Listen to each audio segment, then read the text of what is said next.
Hello dear, स्वागत करता हूं आप सभी को यूट्यूब चैनल नर्सिंग ज्ञान में। आज का वीडियो आप सभी को मैं बता दूं कि बहुत महत्वपूर्ण होने वाला है। यह आपके फर्स्ट ईयर का है और जो आखिरी पेपर यानी चौथा पेपर जो होता है वह आपका कम्युनिटी हेल्थ नर्सिंग का होता है। ठीक है, तो कम्युनिटी हेल्थ नर्सिंग फर्स्ट होता है फर्स्ट ईयर में, तो यह आपको यहाँ पे देखने को मिल रहा है। बात किया जाए, यह यूनिट नंबर 2 का आखिरी वीडियो है। ठीक है, यूनिट नंबर 2 में हम लोग को जो प्रश्न बचा था वो प्रश्न को आज हम लोग देख लेंगे और यह वीडियो नंबर 8वां है और यह आपके यूनिट नंबर 2 का आखिरी वीडियो भी है। ठीक है, यूनिट नंबर 2 का क्या नाम है? Community health nursing. ठीक है, कम्युनिटी हेल्थ नर्स के बारे में। तो चलिए हम लोग देखते हैं कौन कौन से 3 प्रश्न होगा। छोटा छोटा प्रश्न है लेकिन बहुत महत्वपूर्ण प्रश्न है। इन तीनों प्रश्न में से एक प्रश्न आपके तो आएंगे ही आएंगे, लॉन्ग में या शॉर्ट में। ठीक है, चलिए सबसे महत्वपूर्ण और सबसे पहला जो प्रश्न है वह है कम्युनिटी हेल्थ नर्स के प्रोसेस के स्टेप्स बताना है।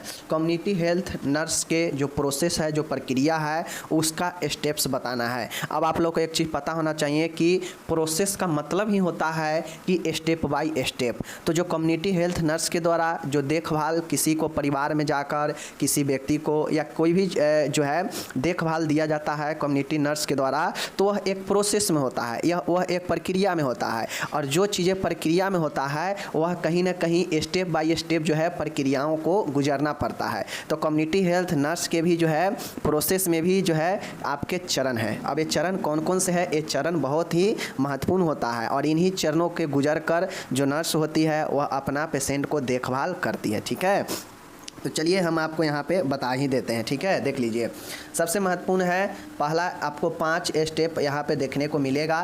कम्युनिटी हेल्थ नर्स के प्रक्रिया में 5 स्टेप देखने को मिलेगा और इन 5 स्टेप को आपको फॉलो करना चाहिए। एक नॉर्मल नर्स के द्वारा भी इसी 5 स्टेप के जरिए वह अपना देखभाल किसी भी मरीज को देती है, देखभाल करती है या स्वास्थ्य सुविधा देती है। ठीक है, कौन कौन से प्रक्रिया स्टेप है चलिए देखते हैं। और यही 5 स्टेप मिलकर एक प्रोसेस बना देता है, एक प्रक्रिया बना देता है जो कम्युनिटी हेल्थ नर्सिंग प्रोसेस कहलाता है। ठीक है, तो आगे हम इस प्रोसेस के बारे में डिटेल में देखेंगे, अभी स्टेप्स के बारे में देख रहे हैं। ठीक है, तो आपसे अगर 5 नंबर में क्वेश्चन पूछेगा तो पूछ देगा कि कम्युनिटी हेल्थ नर्स के स्टेप चरण को लिखे, तो ऐसे भी क्वेश्चन पूछते हैं। या फिर आपसे लॉन्ग में पूछेगा तो कहेगा कि कम्युनिटी हेल्थ नर्स होता क्या है, इनके कम्युनिटी हेल्थ नर्स प्रोसेस क्या है, प्रक्रिया क्या है बताएं, इसके चरणों को लिखे और कम्युनिटी हेल्थ नर्सिंग प्रोसेस में नर्स का क्या भूमिका होता है बताइए, लॉन्ग क्वेश्चन में। ठीक है, चलिए प्रोसेस देख लीजिए। पहला जो प्रोसेस होता है वह जो है असेसमेंट का होता है, आकलन का होता है। पहला जो स्टेप होता है इस प्रक्रिया में वह असेसमेंट मीन्स आकलन का होता है। अब आकलन में क्या क्या चीज़ें होता है? तो समुदाय को चिन्हित करना। आकलन में किसी भी जो है समुदाय को चिन्हित किया जाता है। समुदाय के स्वास्थ्य संबंधी आवश्यकताओं को पता लगाना। अगर नर्स समुदाय में देख रेख करने जाती है तो वह समुदाय को चिन्हित करती है। ठीक है, कि किस समुदाय में किस टाइप का बीमारी है, कहाँ जो है ज़्यादा गंभीर लोग हैं। ठीक है, तो इसको चिन्हित करती है। अगर वो जो है समुदाय में स्वास्थ्य संबंधी आवश्यकताओं को पता लगाती है कि समुदाय में किन किन जो है चीज़ों की आवश्यकता है, तो आवश्यकता को बेसिकली कहा जाए तो आकलन में चीज़ों को पता ही लगाया जाता है। समझ गए? किसी पेशेंट को भी अगर कम्युनिटी हेल्थ नर्स जो है देख रेख करेगी तो वह बेसिकली पहला स्टेप में उस रोगी के बारे में जो है डिटेल प्राप्त करेगी, कलेक्शन जानकारी प्राप्त करेगी, इकट्ठा करेगी और यही जानकारी इकट्ठा करना, उसे पता लगाना, चिन्हित करना, यही सब आकलन होता है। ठीक है, आकलन करना। तो पहला पॉइंट आकलन करना हो गया। ओके, दूसरा स्टेप होता है नर्सिंग डायग्नोसिस का। अब नर्स के द्वारा डायग्नोसिस तय किया जाता है, जैसे समुदाय के स्वास्थ्य संबंधी आवश्यकता एवं समस्याओं को लिखना। अब नर्स जो होती है डायग्नोसिस में उन सारे आवश्यकताओं व समस्याओं को लिखती है जो पेशेंट को देना है। ठीक है, तो यह नर्सिंग निदान में समस्या और आवश्यकताओं को लिखने का काम करती है। यहाँ पे प्राथमिकता तय करती है कि पहले किन चीज़ों को और पहले किसको देखभाल करना है। तो जो ज़्यादा अगर क्रिटिकल, जो ज़्यादा अगर जिसको अगर ज़्यादा नीड रहता है पहले उसको प्राथमिकता दिया जाता है, तो प्राथमिकता भी तय किया जाता है। ठीक है, एंड यहाँ पे एक नर्सिंग डायग्नोसिस में लक्ष्य को भी निर्धारित किया जाता है कि हमें क्या करना है, क्या काम करना है, ऐसे लक्ष्य को निर्धारित कर किया जाता है। तो नर्सिंग निदान में बेसिकली काम करने के प्राथमिकता तय किया जाता है, लक्ष्य निर्धारित किए जाते हैं और आवश्यकताओं और समस्याओं को लिखा जाता है। ठीक है, तो नर्सिंग निदान में बेसिकली एक प्लेटफॉर्म तैयार किया जाता है। पहला पॉइंट आकलन में जब हम सब चीज़ का पता लगा लेंगे, तो दूसरा पॉइंट नर्सिंग डायग्नोसिस में हम प्लेटफॉर्म तैयार करते हैं आगे के लिए, आगे के देखभाल के लिए, ठीक है। तो यह नर्सिंग डायग्नोसिस होता है, ठीक है। नेक्स्ट है तीसरा जो है वह प्लानिंग का। तीसरा जो इम्पोर्टेंट है वह है प्लानिंग का। प्लानिंग का मतलब होता है कि एक जो कम्युनिटी हेल्थ नर्स होती है वह अपने देखभाल के प्रक्रिया में तीसरा स्टेप प्लानिंग का करती है, योजना बनाने का, या कहीं कहीं यही योजना नियोजन भी लिखा होगा। तो योजना या नियोजन का काम करती है। यहाँ पे जो भी वह फर्स्ट और सेकेंड स्टेप में अपना निर्धारित की है, जो भी देख रेख करने के लिए जो है नर्सिंग डायग्नोसिस तैयार की है, तो उस डायग्नोसिस के आधार पर वह प्लानिंग करती है, योजना बनाती है कि पेशेंट को जो है देखभाल प्रदान कैसे करनी है, किन चीज़ों का इस्तेमाल करना है और कब किस चीज़ का इस्तेमाल हमें करना है और कैसे करनी है। तो इस चीज़ को प्लानिंग में जो है इम्प्लीमेंट किया जाता है योजना में, कि कैसे देखभाल प्रदान करना है, किन चीज़ों का इस्तेमाल करना है। तो बेसिकली तीसरा जो पॉइंट होता है वह पहला और दूसरा स्टेप पर आधारित होता है। मीन्स कम्युनिटी हेल्थ नर्स जैसा आकलन की रहेगी, जैसा डायग्नोसिस तैयार की रहेगी नर्सिंग डायग्नोसिस, वैसा ही जो है उसी पर आधारित योजना बनाती है काम का, कि काम को मतलब कैसे देखभाल करना है, किन चीज़ों का इस्तेमाल करेंगे देखभाल में, अब कौन सा चीज़ का इस्तेमाल करेंगे तो उस चीज़ का इस्तेमाल कब करना है, इस चीज़ का भी योजना बनता है, कैसे करना है इसका भी योजना तैयार होता है। तो यह 4 पॉइंटें आप इसमें योजना में ध्यान में रखिएगा, ठीक है। एंड सेकेंड लास्ट जो है चौथा पॉइंट है वह क्रियान्वय इम्प्लीमेशन होता है। अब पहले हम आकलन के जरिए सब चीज़ पता लगा लिए पेशेंट और उसके परिवार और उसके समुदाय के बारे में। दूसरा स्टेप नर्सिंग डायग्नोसिस, वहाँ पे हम सारे चीज़ को तैयार करेंगे, डाटा बना लेंगे, लिख लेंगे। एंड तीसरा में हम योजना बना लेंगे कि कैसे करनी है, कब करनी है, किन चीज़ों का इस्तेमाल करना है, कैसे देखभाल करना है। तो योजना में ये सब हो जाएगा। अब चौथा जब योजना बन गया है तो उस सारे योजनाओं को जब हम सारा चीज़ सेट कर चुके हैं, प्लेटफॉर्म एकदम बन चुका है, तो अब चौथा स्टेप में उस चीज़ को स्टार्ट कर देना है, मतलब शुरू कर देना है काम को। यही चौथा स्टेप क्रियान्वय का होता है, इम्प्लीमेशन का होता है। मीन्स जो अभी तक तीसरे स्टेप तक योजना तक आया है, योजना जो बना है, अब चौथे स्टेप होता यह है कि उसको आगे क्रियान्वय कर देना है। मीन्स पेशेंट को देख रेख के लिए चालू कर देना है काम, जो हम योजना जो लक्ष्य तैयार किए हैं उस पर काम शुरू कर देना है। मीन्स क्रियान्वय हो जाता है चौथा पॉइंट, जिसमें निर्धारित लक्ष्यों को नर्सिंग केयर प्लान की समीक्षा करना। जो भी निर्धारित लक्ष्य है उसको काम को जो है शुरू कर दिया जाता है, कार्य को करने युक्त माहौल तैयार कर किया जाता है और नर्सिंग देखभाल प्रदान जो है किया जाता है। और यही चौथा जो है आपके उचित रिकॉर्डिंग एवं रिपोर्टिंग करना, और इसी क्रियान्वय के दौरान उचित रिकॉर्डिंग और रिपोर्टिंग भी किया जाता है। तो बेसिकली चौथा पॉइंट क्रियान्वय का होता है, जिसमें आकलन से लेकर योजना तक तैयार किए गए सभी चीज़ों को जो है क्रियान्वय इम्प्लीमेशन निरीक्षण जो है इस चौथे स्टेप में शुरू कर दिया जाता है। देखभाल और कार्य करने युक्त माहौल भी तैयार किया जाता है। लक्ष्य निर्धारित है तो उसको जो है काम को वहाँ पे शुरू कर दिया जाता है। रिकॉर्डिंग और रिपोर्टिंग का भी यहाँ पे काम किया जाता है। मीन्स बेसिकली चौथा पॉइंट में काम को शुरू कर दिया जाता है, ठीक है। इसीलिए इसे क्रियान्वय यानी इम्प्लीमेशन दिया गया नाम। ओके, अब हम लोग लास्ट पॉइंट देखेंगे। यहाँ पे पांचवा है इवैल्यूएशन, मीन्स मूल्यांकन का। अब हम लोग अभी तक पहले से लेकर चौथे पॉइंट तक हम लोग काम को शुरू कर चुके हैं, काम कर रहे हैं। तो अब ऐसा नहीं होता है कि हम जीएनएम में एडमिशन लिए हैं तो ज़िंदगी भर में जीएनएम के पढ़ाई ही पढ़ते रहना है, ऐसा होता है? नहीं होता है। एक समय होता है और इस समय में हम जब अपने लक्ष्य को पा लेते हैं, मीन्स जीएनएम कंप्लीट कर लेंगे, तो जीएनएम का पढ़ाई खत्म हो जाता है। फिर आगे का कंपटीशन के लिए या जॉब के लिए सोचते हैं ना। तो उसी प्रकार से यह नर्सिंग प्रोसेस में होता यह है कि 4 स्टेप, चौथा स्टेप क्रियान्वय का है, काम शुरू हो जाता है, वहाँ पे देख रेख शुरू हो जाता है, समझ गए ना। तो अब ये देख रेख हमेशा तो नहीं चलते रहेगा, तो कुछ समय बीतता है, कुछ समय देख रेख का हो जाता है, तो नर्स जो है अपने कामों का मूल्यांकन करती है और पाँचवा पॉइंट मूल्यांकन ही होता है, ठीक है। यहाँ पे जो भी कम्युनिटी हेल्थ नर्स होती है वह जो भी देख रेख प्रदान की है कम्युनिटी में, किसी व्यक्ति को, परिवार में या किसी को कोई देख रेख कर रही है प्रदान, तो उसका वह मूल्यांकन इवैल्यूएशन करती है। कि जो हम काम कर रहे हैं, जो लक्ष्य लेकर हम आगे चल रहे हैं, वो लक्ष्य के प्राप्ति कितना ज़्यादा संभव है, हम जो काम कर रहे हैं कितना ज़्यादा बेहतरीन और प्रभावपूर्ण है, इसका पता लगाया जाता है इस इवैल्यूएशन मूल्यांकन के जरिए। अगर लगता है पेशेंट को जो है नर्स को कि काम मेरा सफल नहीं हो रहा है, इफेक्टिव नहीं है, तो पुनः वह फिर से फर्स्ट स्टेप से शुरू करती है इस चरण को। ठीक है, तो यही 5 पॉइंटें आप लोग को ध्यान में रखना है। समझ गए चीज़ को? इसी 5 पॉइंट को आपको ध्यान में रखना है। कौन कौन? पहला आकलन का, दूसरा पॉइंट नर्सिंग डायग्नोसिस का, तीसरा पॉइंट किस चीज़ का? योजना का, चौथा पॉइंट क्रियान्वय का, एंड 5वां पॉइंट है रिजल्ट को एवेल्युएट करने का, एवेल्युएशन करने का मीन्स मूल्यांकन करने का। ये 5 पॉइंटें याद रखिएगा और किसमें क्या होता है 2-2, 3-3 पॉइंट, 4-4 पॉइंट लिख दीजिएगा, तो आपको जितना नंबर मिलना चाहिए मिल जाएगा। ठीक है, यहाँ पे इंग्लिश दिया गया है, इंग्लिश वाले इंग्लिश में इसको अच्छे से पढ़ सकते हैं। मैं यही कहूँगा कि आप जिस भी लॉन्ग को पढ़ रहे हैं उसको शुरुआत से पढ़ते चलिए, बदलिए नहीं, वरना आप ही को दिक्कत होगा। ठीक है, चलिए, तो मैं यहाँ पे आप लोग को बता दिया। अब ये भी हो गया आपका समाप्त। अब हम लोग चलते हैं सामुदायिक स्वास्थ्य नर्स के भूमिका के बारे में, और यह क्वेश्चन मोस्ट VVI है। ये आपके फर्स्ट ईयर में भी मदद करेगा, सेकेंड ईयर में भी मदद करेगा। फर्स्ट ईयर में फंडामेंटल में भी पूछ सकता है, या फिर आपके जो है क्या बोलते हैं उसको, एक क्वेश्चन आपके पूछता है साइकोलॉजी में कि मानसिक स्वास्थ्य कार्यक्रम में नर्स की क्या भूमिका है। तो यहाँ पे कम्युनिटी हेल्थ नर्स में जो है नर्स की भूमिका पूछा है, तो वहाँ पे मानसिक मनोरोग नर्स की भूमिका पूछेगा। तो बस डिफरेंस यही है, बाकी सारा के सारा पॉइंट सेम होगा जो आगे हम लोग देखने वाले हैं।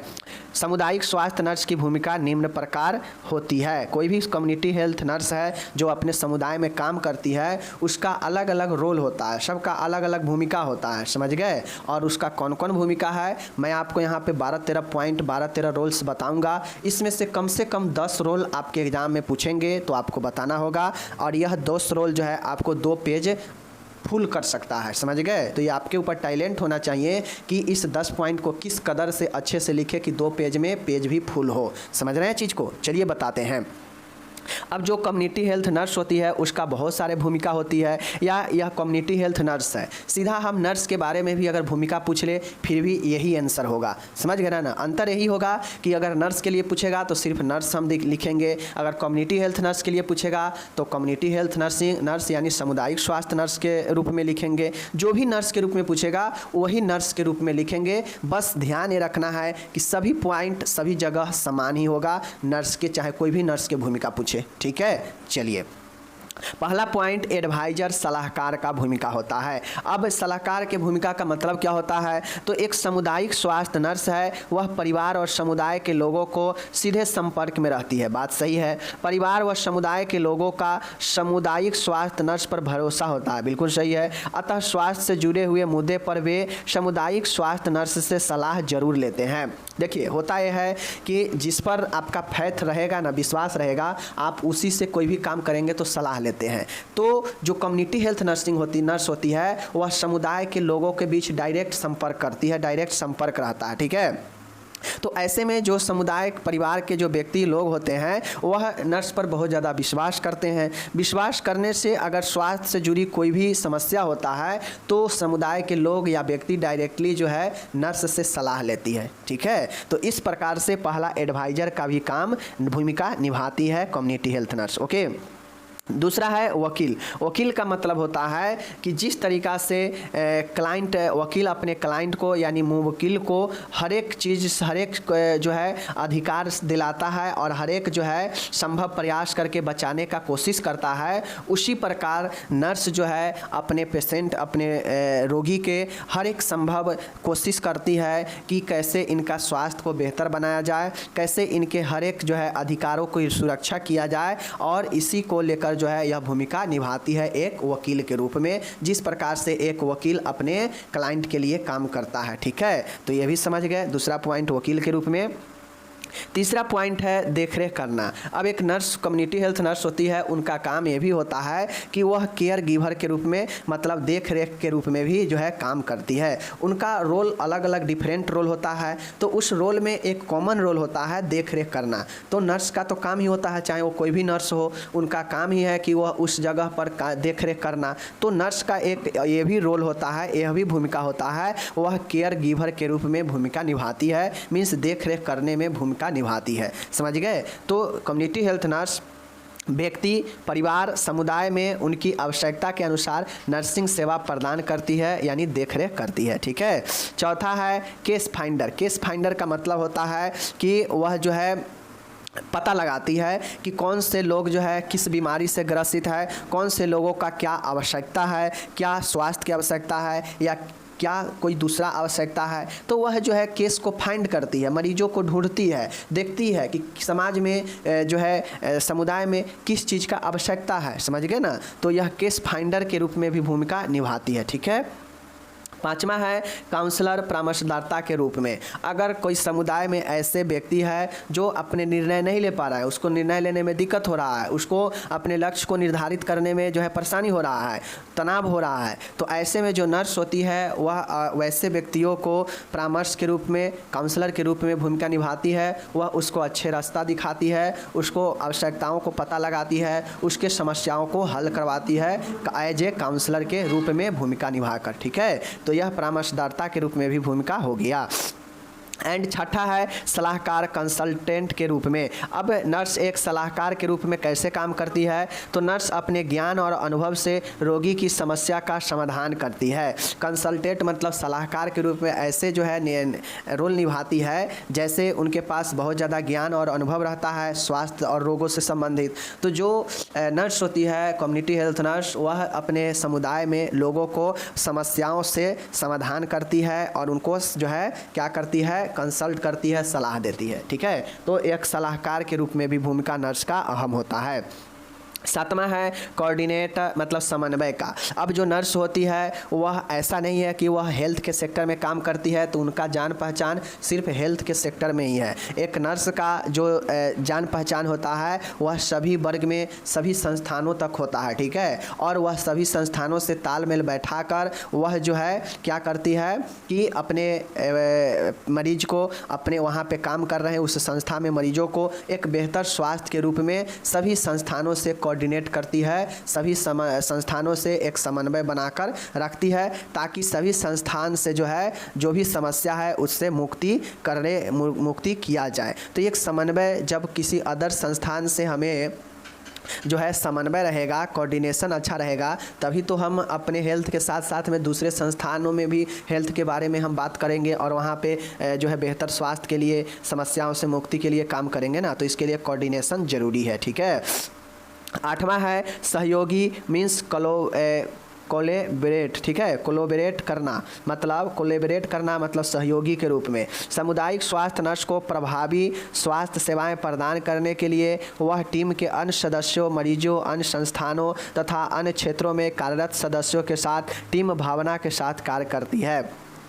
कोलैबोरेट का मतलब होता है सहयोगी। अब नर्स जो है अकेला कुछ भी नहीं कर सकती है, उसके आगे पीछे उसके टीम में लोग होते हैं, तो उनके सहयोगियों के साथ में कैसे कोलैबोरेट करना है, कैसे एक दूसरे को सहयोग देना है और उसका सहयोग प्राप्त करना है। तो इसका भावना जो है एक नर्स के अंदर सहयोगी के रूप में, कोलैबोरेट के रूप में भी अन्य क्षेत्रों, अन्य संस्थानों के साथ में सहयोगी के रूप में भी भूमिका निभाती है। मान गए किसी अन्य क्षेत्र में वैक्सीनेशन का ज़रूरी होगा, एक बड़ा सा कंपनी है, वहाँ पे बहुत सारे लेबर काम करते हैं, तो जो संस्थान है अगर उसे वैक्सीन ज़रूरी ही लेना है तो संस्थान के साथ में अगर नर्स का कोऑर्डिनेशन अच्छा रहेगा, कोलैबोरेट अगर वह सहयोगी के रूप में निभाएगी तो वह जो है कंपनी उसे इन्वाइट करेगा कि हाँ आप आइए, हमारे जो भी संस्था में काम कर रहे हैं उनको आप टीकाकरण कर दीजिए।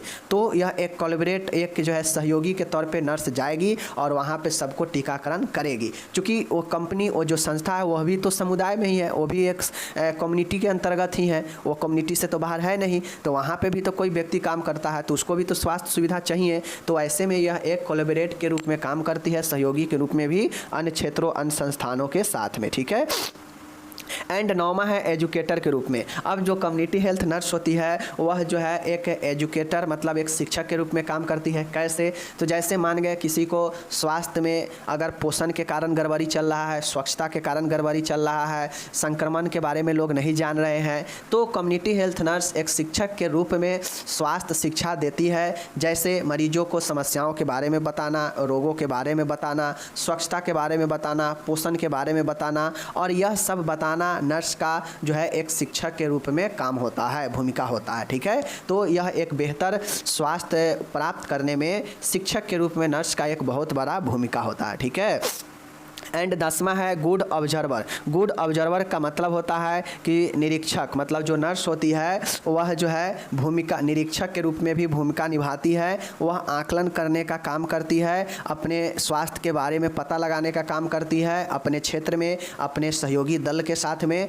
तो यह जो है एक निरीक्षक गुड ऑब्जर्वर का भी काम भूमिका होता है as a community health nurse. ठीक है, एंड 11 नंबर है हेल्थ प्रोमोटर, प्रेरणा स्रोत के रूप में काम करती है। अब जो कम्युनिटी हेल्थ नर्स होती है वह दूसरे के लिए एक प्रेरणा के रूप में काम करती है। क्योंकि जो कम्युनिटी हेल्थ नर्स होती है लोग उनको समाज में, समुदाय में अपना जो है एक प्रेरणा स्रोत मानता है और उनको फॉलो करता है। तो इस हिसाब से नर्स जो है एक अच्छे स्वास्थ्य और एक अच्छे व्यवहार के जरिए लोगों में एक प्रेरणा स्रोत का जो है मॉडल बनती है, आदर्श बनती है, और लोग इनके आदर्शों को भी ग्रहण करते हैं। तो यह एक प्रेरणा स्रोत के रूप में भी भूमिका निभाती है कम्युनिटी हेल्थ नर्स। ठीक है, 12 है प्रबंधक, मैनेजर के रूप में। अब एक मैनेजर का क्या काम होता है? तो जो टीम होता है, टीम में बहुत सारे लोग होते हैं काम करने वाले कर्मचारी, उनके ऊपर एक मैनेजर होता है जो उनके कर्मचारी को कामों को देख रेख करता है, उनके कामों को बंटवारा करता है। ठीक है, और उनके द्वारा किए गए कामों का ऑब्जर्वेशन भी करते हैं, मतलब निरीक्षण भी करते हैं कि काम कितना सही कर रहा है या गलत कर रहा है। तो एक प्रबंधक का काम होता है।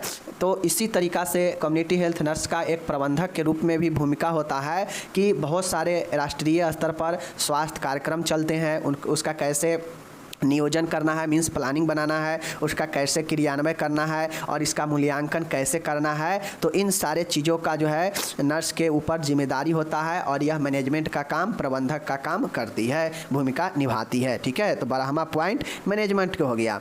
13 और आखिरी पॉइंट है रिसर्चर के रूप में, शोधकर्ता के रूप में। अब जो नर्स होती है वह चिकित्सक में, ठीक है, आधुनिक प्रगति लाने में, मतलब एक मॉडर्न टेक्निक को लाने में नर्स एक रिसर्च के रूप में भी जो है वह अहम भूमिका निभाती है रिसर्च के कार्यक्रम में। जैसे उसे जो है बताया जाएगा कि हाँ रिसर्च का काम चल रहा है, इसमें आपको रहना है, अपना ड्यूटी देना है। तो ये कम्युनिटी हेल्थ नर्स रिसर्च में भी वह बहुत बड़ा भूमिका निभाती है और यह रिसर्च जो है नए नए तकनीकों का जन्म देता है। ठीक है, कोई रिसर्च के जरिए ही ना नए नए चीज़ आता है। तो यही रिसर्चर के रूप में भी नर्स एक शोधकर्ता के रूप में भी भूमिका निभाती है। तो इस प्रकार से मैंने आपको एक कम्युनिटी हेल्थ नर्स का 13 तरीक़ों से भूमिका मैंने बताया। अब यहाँ पे कम्युनिटी हेल्थ नर्स के लिए पूछा है तो ये लिखे हैं, सीधा नर्स के लिए भी पूछेगा फिर भी यही लिखेंगे। साइकेट्रिक मतलब मनोरोग नर्सिंग के लिए भूमिका पूछेगा फिर भी यही लिखेंगे। साइकोलॉजी में भूमिका पूछेगा यही लिखेंगे। ठीक है, स्वास्थ्य कार्यक्रमों में नर्स की भूमिका पूछेगा तो यही लिखेंगे। तो इस प्रकार से एक नर्स का, कोई भी नर्स हो, सबका भूमिका कुछ इसी प्रकार से होता है। चीज़ों को समझ गए? कोई दिक्कत नहीं। चलिए, ये हो गया आपका समापत। आप लोग इसको एक बार अच्छे से देखिएगा मैंने क्या क्या बताया। हाँ, ये ध्यान रखिए, मैंने ये 13 पॉइंट बताया। आपको लगता हो कि मैंने सीरियल लिखा था, 1 के बाद 2, 2 के बाद 3, 3 के बाद 4, तो आपको भी ऐसे ही सीरियल रटना है या प्रेशर दे के याद करना है, ऐसा नहीं है। आपका अगर नंबर 1 याद है तो नंबर 1 के बाद आप चाहें तो नंबर 13वां भी नंबर 2 में लिख सकते हैं, नंबर 7वां भी नंबर 3 में लिख सकते हैं। तो यहाँ पर ऐसा नहीं है कि सीरियल ही लिखना है, आपको जो जैसे याद आते रहे वैसे लिखते जाना। जैसे रिसर्चर के रूप में, कॉन्ट्रैक्टर के रूप में, कोलैबोरेट के रूप में, ठीक है, उस मैनेजमेंट के रूप में, ठीक है, टीचर के रूप में, ओके, एडवोकेट के रूप में, ओके। इसी प्रकार से जैसे जैसे हमको याद आएगा लिखते जाएंगे भूमिका नर्स का। चीज़ समझ गए? चलिए, हो गया। चलिए अब हम लोग यहाँ पे चलते हैं। एक और यहाँ पे इंग्लिश दिया गया है, इंग्लिश वाले अपना इंग्लिश में पढ़िएगा, PDF डिस्क्रिप्शन में दे ही देते हैं तो आप लोग को कोई दिक्कत नहीं होगा। ठीक है, चलिए नीचे चलते हैं। अब एक क्वेश्चन यहाँ पे बनता है कि सामुदायिक स्वास्थ्य नर्सिंग प्रक्रिया से क्या समझते हैं, इस प्रक्रिया का क्या विशेषता और क्या लाभ होता है। मैं जो आपको ऊपर प्रक्रिया पढ़ाया हूँ, प्रक्रिया में नर्स का भूमिका या प्रक्रिया का चरण, तो मैंने चरण पहले आपको इसीलिए बता दिया कि ताकि आप समझ लीजिए कि प्रक्रिया में कौन कौन से चरण होते हैं। चरण को समझ गए हैं, तो अब हम लोग को प्रक्रिया और इसके विशेषता और लाभ देखना है। मीन्स जो हम लोग चरण पढ़े हैं ना, 5 चरण, तो उस चरण के क्या लाभ है और क्या विशेषता है, क्यों यह चरण बनाया गया है, आखिर इसका क्या लाभ है, इसका क्या विशेषता है। कुछ ना कुछ होगा तभी जाके यह एक प्रोसेस, एक प्रक्रिया बनाया गया है स्टेप बाय स्टेप का। चलिए देखते हैं, ठीक है। चलिए यहाँ पे देखिए, हमें सबसे पहले लिखना है कि कम्युनिटी हेल्थ नर्स प्रक्रिया क्या होता है। तो सीधी सी बात है, हम कम्युनिटी हेल्थ नर्स पढ़ रहे हैं और कम्युनिटी हेल्थ नर्स के द्वारा किया गया ही यह स्टेप है जो कि एक प्रक्रिया के अंतर्गत आता है। तो सीधा लिखेंगे कि कम्युनिटी हेल्थ नर्स के द्वारा रोगी को स्वास्थ्य के देखभाल में जो भी प्रदान की जाने वाली, जो भी संपादित की जाने वाली गतिविधियाँ हैं वह चरणों में पूर्ण की जाती है, मतलब स्टेप में पूर्ण की जाती है। चूँकि नॉर्मल सी बात है, कोई भी प्रोसेस, कोई भी विधि होता है तो वह स्टेप बाय स्टेप ही आगे बढ़ता है। तो सीधी सी बात है कि कम्युनिटी हेल्थ नर्स के द्वारा जो भी काम किया जाता है समुदाय में, वह एक चरण में पूरा किया जाता है, वह देखभाल एक चरण में संपादित किया जाता है। और इसी चरण को जो है हम लोग क्या कहते हैं, नर्सिंग प्रक्रिया कहते हैं, ठीक है। नर्सिंग प्रक्रिया चरण के क्रम में घटित होते हैं स्टेप बाय स्टेप, तथा प्रत्येक चरण का अपना एक अलग अलग उद्देश्य होता है। सभी चरण का एक अपना अपना उद्देश्य होता है कि यह चरण किस लिए है, इस चरण किस लिए है, इस चरण किस लिए है। मैंने सबके बारे में आपको डिस्कस आगे इससे पहले ही कर दिया है ताकि आप चीज़ों को समझ जाइए, ठीक है। ये हो गया। अब नर्सिंग प्रक्रिया जो प्रोसेस है वह नर्स के द्वारा प्रदान की जाने वाली नर्सिंग देखभाल के लिए एक आधारभूत ढांचा प्रदान करती है, मीन्स एक बेसिक स्ट्रक्चर प्रदान करती है जो नर्स को बेहतर तथा प्रभावशाली सेवाएं प्रदान करने में सहायता करती है। अगर आपको इकट्ठा से कोई काम दे दिया जाए और वही काम को आपको कहा जाए कि पहले इस स्टेप को पूरा कर लो, फिर इस इतना स्टेप को पूरा कर लेना, फिर इसके बाद इतना स्टेप को पूरा कर लेना, तो स्टेप बाय स्टेप काम को अगर आपको दिया जाए तो आपको भी मन लगता है और उसमें आप बहुत ज़्यादा रुचि लेते हैं और वह इफेक्टिव भी होता है, उसका रिजल्ट भी बेहतर आता है। लेकिन अगर इकट्ठा से मिला के काम आपको दे दिया जाए तो आपका मन उब जाएगा, मन भागने लगेगा, नहीं करने का मन करेगा। तो प्रक्रिया जो होता है वह एक रुचिकर, प्रभावशाली, एक देख रेख करने में नर्स को मदद करता है। इससे वह जो नर्स होती है वह अपने लक्ष्य को निर्धारित करती है, समस्याओं को निर्धारण करती है और योजना बनाती है। इस योजना के जरिए वह योजना युक्त कार्य करती है, अपने क्रियान्वयन करती है और वह पता लगाती है कि किस व्यक्ति को क्या जरूरी है और उसके ज़रूरी और आवश्यकता के अनुसार वह चरण तय करती है। आवश्यकता के अनुसार जो है वह स्टेप को एक प्रक्रिया के अंतर्गत योजनाबद्ध तरीके से, क्रमबद्ध तरीके से सेट करती है, ठीक है। और यही हमारा जो है नर्सिंग प्रक्रिया होता है। समझ गए चीज़ को। चलिए अब हमको इस नर्सिंग प्रक्रिया का एक हमारा जो है विशेषता बताना है और एक लाभ बताना है। तो कैरेक्टरिस्ट का मतलब होता है विशेषता, मतलब इसका क्या विशेषता है, क्या इसके अंदर गुण है, ठीक है। चलिए हम लोग देखते हैं। निम्नलिखित गुण हो सकते हैं। एक व्यवस्थित, योजनाबद्ध तथा उद्देश्यपूर्ण होता है। जाहिर सी बातें हैं कि यह एक चरण है, प्रोसेस में घटित होता है। यह एक प्रोसेस है जो स्टेप बाय स्टेप में घटित होता है। तो स्टेप बाय स्टेप में घटित होता है तो कहीं ना कहीं यह व्यवस्थित है, मतलब सिस्टमेटिक है, योजनाबद्ध है, प्लानेड है और इसका कहीं ना कहीं पर्पज है, उद्देश्य है, ठीक है। तो पहला पॉइंट यही इसका विशेषता हो गया। दूसरा पॉइंट है कि यह प्रत्येक रोगी के अनुसार समस्या मुखी होती है। अब यह ऐसा नहीं है कि स्टेप जो है हर एक व्यक्ति के लिए समान ही स्टेप जो है फॉलो किया जाता है, ठीक है ना। स्टेप तो ही 5 गो होगा, लेकिन सभी पेशेंट के उसके आवश्यकता के अनुसार जो है यह प्रक्रिया, यह चरण तय किया जाता है, ठीक है। और वह उसके समस्या मुखी होती है, मतलब उसके समस्या के अनुसार होता है। समझ गए। तीसरा है यह वैज्ञानिक और विधि है जो नर्स को बेहतर स्वास्थ्य सेवाएं प्रदान करने में मदद करता है। अब यह स्टेप जो है ऐसा नहीं है कि किताब में या कोई ऑथर या जो है सीधा इसको दे दिया गया, इसको ऑल ओवर वर्ल्ड में जो है फॉलो किया जाता है इस स्टेप को। इसीलिए यह एक वैज्ञानिक विधि है और इसका एक बेहतर स्वास्थ्य सेवाएं प्रदान करने में बहुत ज़्यादा मददगार साबित भी हुआ है, ठीक है। तो यह तीसरा विशेषता हो गया। चौथा विशेषता यहाँ पे देखिएगा, नर्स द्वारा संपादित की जाने वाली गतिविधियों के लिए एक ढांचा प्रदान करता है। चूँकि यह एक स्टेप बाय स्टेप होता है, मतलब यह एक ढांचा तैयार करता है कि इसके बाद ये करना है, इसके बाद ये करना है, इसके बाद ये करना है। मतलब यह एक बेसिक सा ढांचा तैयार करता है नर्स को अपने कामों को संपादित करने के लिए। समझ गए? कोई डाउट नहीं?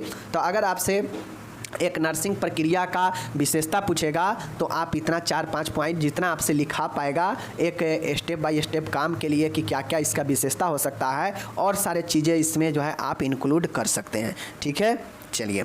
एंड हम लोग यहाँ पे देख रहे हैं, अब हम लोग लाभ देखेंगे कि इस नर्सिंग प्रक्रिया का क्या एडवांटेज, क्या लाभ है, क्या लाभ मिलेगा अगर ये स्टेप बाय स्टेप होता है। तो यह नर्स को बेहतर एवं प्रभावशाली स्वास्थ्य सेवाएं प्रदान करने में सहायक होता है। इसका लाभ ये होता है कि इसके जरिए नर्स इसका उपयोग करके जो है बेहतर और प्रभावशाली स्वास्थ्य सेवाएं प्रदान करती है। यही इसका सबसे बड़ा मेन लाभ है। दूसरा लाभ है कि यह नर्स को रोगी की योजनाबद्ध तथा व्यवस्थित ढंग से स्वास्थ्य सेवा प्रदान करने में मदद करता है। यह जो प्रक्रिया है नर्स को एक प्लानेट तौर पे और यह एक व्यवस्थित ढंग से स्वास्थ्य सेवा देखभाल प्रदान करने में नर्स को मदद करता है। तो इसका एक लाभ ये भी है कि यह योजनाबद्ध और व्यवस्थित होने के कारण यह नर्स को मदद करता है। ठीक है, नेक्स्ट है, नर्सिंग प्रक्रिया के अनुसार कार्य करने से देखभाल योजनाबद्ध होती है, जो कि धन, सामग्री तथा समय की बचत करती है। अगर कोई नर्सिंग प्रक्रिया को अनुसार काम कर रही नर्स है तो उससे होता यह है कि यह योजनाबद्ध होने के कारण यह धन, सामग्री और समय का बचत करता है। तो इसका सबसे महत्वपूर्ण लाभ ये भी है। ठीक है, नेक्स्ट है, यह आवश्यकता अनुसार नर्स के वैकल्पिक नर्सिंग देखभाल प्रदान करने में सहायता करता है।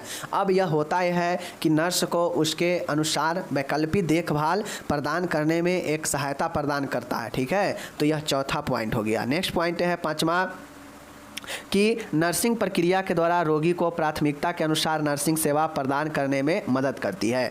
अब यहाँ पे होता यह है कि जैसे हम 5 रोगियों को देखें, 5 रोगियों में सबसे ज़्यादा ज़रूरी अगर जिसको देखभाल देना होगा पहले उसको हम प्राथमिकता देंगे, फिर बाद में दूसरे को प्राथमिकता देंगे। तो यह प्रक्रिया बताता ये है कि अगर आपको लगे कि 5 पेशेंट या ज़्यादा पेशेंट है, उसमें से सबसे ज़्यादा गंभीर जिसको है, जल्दी आवश्यकता है, पहले उसको ट्रीटमेंट दिया जाएगा। यानी यह प्रक्रिया प्राथमिकता भी जो है सेट करता है कि पहले किसको प्राथमिकता नर्सिंग सेवा देना है। ठीक है, एंड आखिरी छठा पॉइंट है कि नर्सिंग प्रक्रिया के अंतिम चरण द्वारा दी जाने वाली जो देखभाल होती है वह सेवा मूल्यांकन कर प्रभाव का पता लगाया जा सकता है। नर्सिंग प्रक्रिया का एक लाभ ये भी है कि जो भी काम किया गया है नर्स के द्वारा वह लास्ट प्रक्रिया में मूल्यांकन यानी उसके रिजल्ट को भी बताता है कि कितना ज़्यादा प्रभावी हुआ है या नहीं हुआ है। अगर प्रभावी स्वास्थ्य देखभाल नहीं हुआ है तो यही प्रक्रिया पुनः उसको देखभाल करने के लिए जो है मजबूर करता है, क्योंकि उसका रिजल्ट बढ़िया नहीं आया है। तो लास्ट पॉइंट यही है कि जो चरण का जो प्रक्रिया का आखिरी पॉइंट है वह जो है नर्स के रिजल्ट को, एवेल्युएशन को मूल्यांकन करने में, प्रभाव को पता लगाने में मदद करता है। तो इस प्रकार से यहाँ पे 6 लाभ मैंने आपको बता दिया। चाहे तो आप एक प्रक्रिया के बारे में और सारे लाभ को लिख सकते हैं चीज़ों को ध्यान में रखकर। ठीक है, बाकी आप लोग कुछ अपने से भी दिमाग लगाइए। ऐसा नहीं है कि सिर्फ मैं पढ़ा दिया और इसको रटते जाना है। अपने से दिमाग लगाइए, चीज़ों को समझिए, पीडीएफ भी पढ़िए और एक बार वीडियो भी देखिए, तब जाके आपका बेस मजबूत होगा और भूलेंगे आप नहीं। ठीक है, वरना आपकी मर्जी जैसे कीजिए। मिलेंगे अगले वीडियो में। हिंदी इंग्लिश वाले इंग्लिश में देखिएगा, हिंदी वाले हिंदी में देखिएगा। सब चीज़ें में पीडीएफ दे रहे हैं, कोई दिक्कत नहीं होने वाला है। मिलेंगे अगले वीडियो में। धन्यवाद।